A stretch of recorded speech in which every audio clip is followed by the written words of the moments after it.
हमारे संविधान की जो आत्मा है वो आत्मा ये है,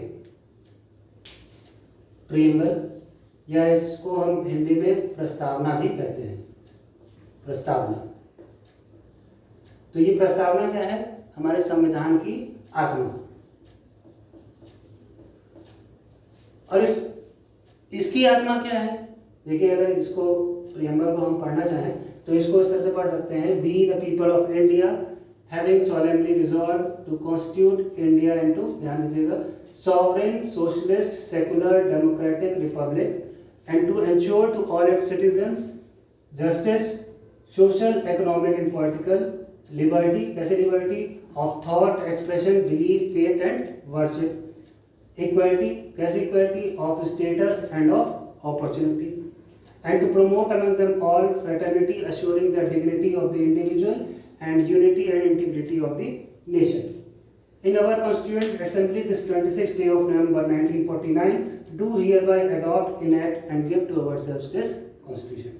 तो देखिए, मैं जो बात आपको बता रहा था कि ये भारतीय संविधान की क्या है? आत्मा है। और इसकी आत्मा क्या है? ये जो पहला शब्द लिखा हुआ है वी यानी कि हम। तो इसको बनाने वाला कौन है? इसको बनाने वाले भी हम हैं। और ये किसको दिया गया है? ये हमने खुद को, स्वयं को दिया है। उसके बाद देखिए, इसमें ये जो है कुछ शब्द आते हैं, sovereign, socialist, secular, democratic, Republic. ये सब क्या है? ये नेचर है। ये हमें क्या बताता है? नेचर बताता है कि हमारा संविधान कैसा होगा, किस प्रकार का होगा। उसके बाद देखिए, कुछ शब्द हैं, जस्टिस, लिबर्टी, इक्वालिटी और फ्रेटर्निटी। तो ये हमें क्या बताते हैं? ये हमें बताते हैं कि हमारे संविधान का ऑब्जेक्टिव क्या है। चौथी चीज यहाँ पर देखिए, यहाँ पर एक डेट लिखी हुई है। तो ये क्या है? ये प्रीएम्बल का इनेक्टमेंट का डेट है, 26 नवंबर 1949। तो यहाँ पर प्रीएम्बल में ही हमें चार चीज देखने को मिल जाती है। क्या? पहला तो सोर्स क्या है? सोर्स कौन है? वी यानी कि हम। दूसरा क्या बताता है हमें? नेचर बताता है। तीसरा ऑब्जेक्टिव, और चौथा डेट ऑफ इम्प्लीमेंटेशन। अब देखिए, इसमें कभी कभी जो है वो सीधे ऑर्डरिंग पे सवाल पूछे जाते हैं। कुछ यूपीपीसीएस में भी ऑर्डरिंग पे सवाल इस पे आए हुए हैं। तो इसमें देखिए, जैसे ये चीज़ लिखी हुई है, जस्टिस, लिबर्टी, इक्वालिटी और फ्रेटर्निटी। तो इसका ऑर्डर आपसे पूछ सकता है। तो इसको याद करने का एक आप अपने से वैसे तो कुछ भी बना सकते हैं। जैसे अगर यहाँ पर किसी का नाम जूली अगर नहीं है, अगर होगी तो चलिए ठीक है, उसको माफ़ कीजिएगा। लेकिन जैसे इसको याद कर सकते हैं कि जूली एक फेंकू है, जूली एक फेंकू है। याद करने के लिए है, इसमें किसी का मजाक नहीं उड़ाया जा रहा है। जूली एक फेंकू है, ठीक। तो इससे याद कर सकते हैं ऑर्डरिंग का। या ये आपको याद करना है, sovereign, socialist, secular, democratic, Republic. बहुत अच्छा होगा कि अगर इसको आप बाय हार्ट एंड सोल अगर आप इसको याद कर ले, क्योंकि प्रस्तावना है, कई बार सीधे सवाल पूछे जाते हैं, छोटा सा है, और 2-3 बार पढ़ेंगे तो वो याद हो जाएगा खुद से। कुछ चीज़ें हैं इसमें देखिए ध्यान देने वाली। ये किस पे बेस्ड है? ऑब्जेक्टिव रेजोल्यूशन पे बेस्ड है। इसे नेहरू जी द्वारा जो है मूव किया गया था।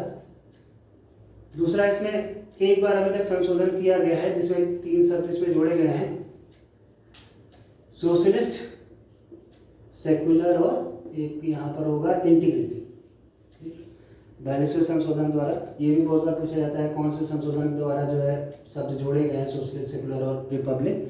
या ये भी पूछा जा सकता है कि जो है 42वें संशोधन के पहले इसका रूप कैसा था, तो उसमें ये शब्द नहीं थे, ठीक।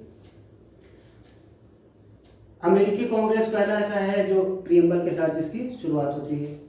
अभी तक सिर्फ इसमें एक बार अमेंडमेंट किया गया है। अमेंडमेंट, अब इसमें देखिए दूसरी जो चीज़ है, 2 केसेस के बारे में बहुत बार पूछा जाता है, इसको आपको ध्यान में रखना है। एक पहला है बेलूबेरी यूनियन केस और दूसरा केशव नंदन भारती केस। तो पहले वाले केस में ये सुप्रीम कोर्ट का जजमेंट था कि प्रीएम्बल जो है वो भारतीय संविधान का हिस्सा नहीं है। जब उन्होंने ये कहा कि भारतीय संविधान का हिस्सा नहीं है, यानी कि जो आर्टिकल 368 के अंदर जो कॉन्स्टिट्यूशनल अमेंडमेंट का प्रावधान है वो इसके ऊपर लागू नहीं हो सकता था। दूसरा 1973 में केस अंदर भारतीय केस में ये कहा गया कि नहीं, प्रियम्बल जो है वो भारतीय संविधान का हिस्सा है, उसका अभिन्न अंग है। जब ये बात कही गई तो जाहिर सी बात है, जब वो अभिन्न अंग है तो जो अन्य चीज़ों पे लागू होता है वो उसके ऊपर भी लागू होता है। आर्टिकल 368 के द्वारा इसमें अमेंडमेंट किया जा सकता है।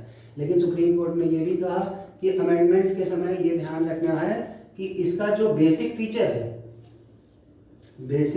फीचर है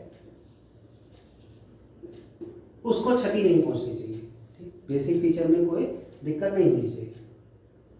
अब यहाँ पर देखें कि मुंशी साहब हैं, इन्होंने प्रियम्बल के बारे में कहा है कि क्या है, ये भारतीय संविधान का हॉरोस्कोप है। एन ए परखीवाला साहब हैं, इन्होंने कहा कि ये क्या है, संविधान का पहचान पत्र है, आइडेंटिटी कार्ड है। इसमें कुछ चीज़ें आप जो है इसके बारे में और पढ़िएगा। जैसे ये बेसिक फीचर, काफ़ी इसके ऊपर बहस चलती है कि बेसिक फीचर में क्या इंक्लूडेड है, क्या इंक्लूडेड नहीं है। अभी तक इसमें जो बातें निकल के आती हैं उसको आप भी देखिएगा और उसको पढ़ने की कोशिश कीजिएगा। बाकी इसमें इतनी चीज़ें अगर आप ध्यान रखते हैं तो